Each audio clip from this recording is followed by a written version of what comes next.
Hello, this is Tyler Mahonen with Keystone Farm. I was going to shoot a little video today and show the results of our bale grazing this past winter. This is a field where, as you can see, it's mainly smooth brome grass growing, some Kentucky bluegrass also, and weeds. There's red clover there. But it's pretty poor soil down here. There's moss, meaning that it's acidic. It's pretty sparse.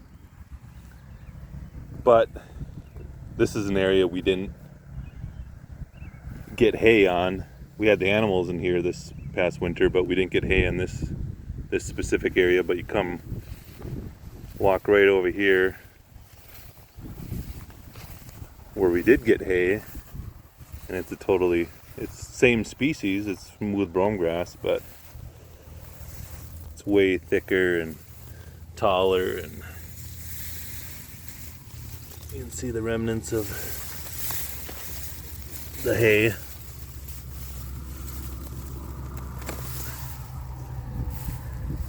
When this is up, I'm 6'3", and this is almost to my neck.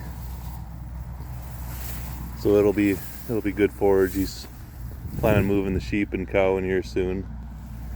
Here's an area that got a little bit thick, the hay and the manure load, but it'll break down and plants will grow through it just fine. Sometimes it takes a little while for that to happen. So here's a manure pat. There's worms. There's a spider there and all kinds of critters.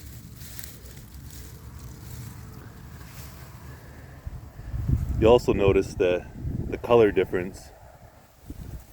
This is like dark green. I'm not entirely sure what contributes to the color difference, what the exact chemical or process is, but and this is where it didn't get as much hay, is a little bit lighter green. Or I guess this is even more light, or it didn't get as much impact. So I think it's definitely worth it to do bale grazing or unroll hay. For us, right now it's easier just to bale graze instead of unrolling. Not completely opposed to unrolling the hay, but we could have put the bales a little tighter so we would get everywhere there would be this dark green, thicker grass. But it's a little bit too spread out. In the future, we'll tighten it up. We won't bale graze the same spot every year. We'll change it up. This area here really doing well. This is smooth brome grass. That's pretty wide leaf on this grass. Dandelion here.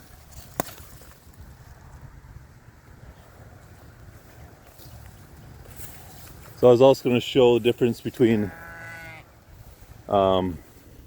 give you a little breakdown on cost difference between bale grazing and cover crops in a certain context anyways. I really like these low fences. You just easily walk over them. Looks like the sheep are enjoying their perch up on top of this wood chip pile. Update on this cow: it gave birth to a nice bull calf. We'll see if I can find it in the paddock at all. Sometimes it likes to hide in the thicker stuff. The sheep was up here eating these leaves. Must have needed some mineral that it wasn't getting, so eating leaves that are over a year old and dried out. We have some potatoes planted here. Very nicely. My brother fenced it off so they didn't. I don't think they'd eat the potato plants, but they might walk through there and disturb the potatoes growing under the compost. We have it growing under aged manure, rotten hay. It's a pretty easy system. You just lay the potatoes right on the ground and put a clump of aged hay over it, and that's that. Nothing, no digging. You can see the graze line here. There's a little patch of clover in this paddock, but they like the clover. Not just stems left, basically. See if we can find that calf.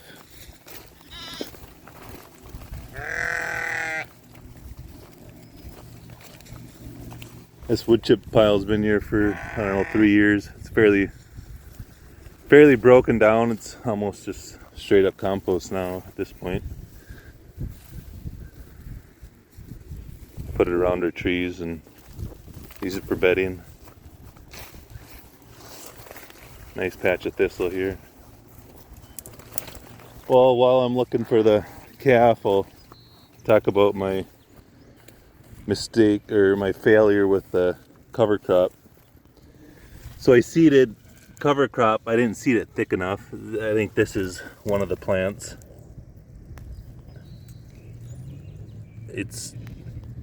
So this soil, it was pretty compacted. I think they would recommend to disc the soil up, plow it up and till it and whatnot. It would have done a lot better. So I wouldn't recommend just seeding over compacted soil. Even though we've got so much rain. Here's another one. This is, I think, part of the cover crop mix. We've got so much rain, this compacted soil, it just doesn't have, just can't penetrate. Nice manure pat here. Some dung beetle right there, going under those. Bunch of dung beetles. So yeah, I spent $1,000 on cover crop seed and didn't amount to much. There's some areas where we previously bale grazed that it came up really good. You know, there was some nutrition there, and it could put on some roots, and I'm sure they grazed it off now, but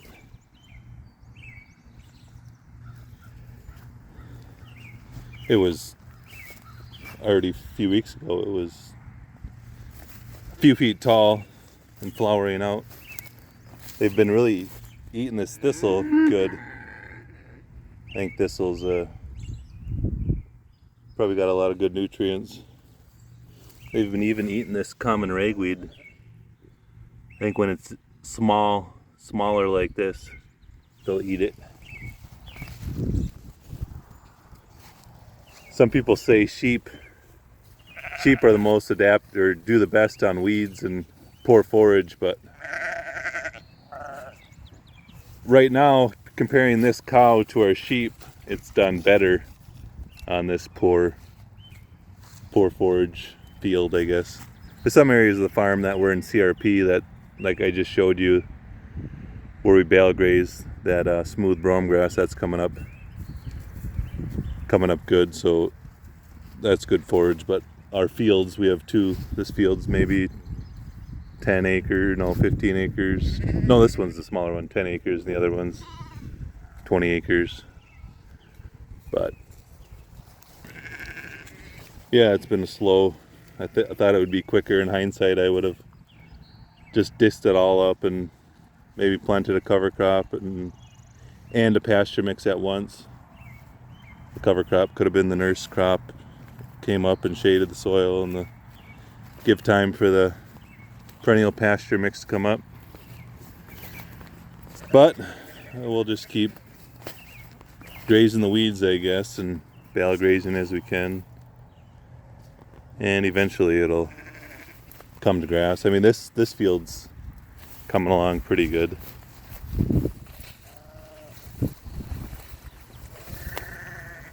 This is a black locust that last winter got stripped pretty good by the sheep. So Probably completely died. I don't see any. Sometimes they still come up from the roots, but it might have completely died. I've noticed we have a lot of black locusts in here, but they really like the black locusts. Hoping this cow would lead me to the calf, but maybe just have to show the calf in a different video. It's getting kind of long for now, but I just wanted to explain the difference between bale grazing and cover crops, and bale grazing or unrolling, just getting carbon on the ground. If you're just unrolling hay and not have animals on it, it won't do as much benefit. I think the magic is in the carbon on the ground combined with the manure and pee on the carbon. That really makes the difference. Soon all this thistle will be flowering and spreading its seed all over creation, and all the other farmers will be mad at me because I'm spreading thistle seed. Oh well, they can just spray for it. These lambs are already learning how to graze. Alright, that's it for now.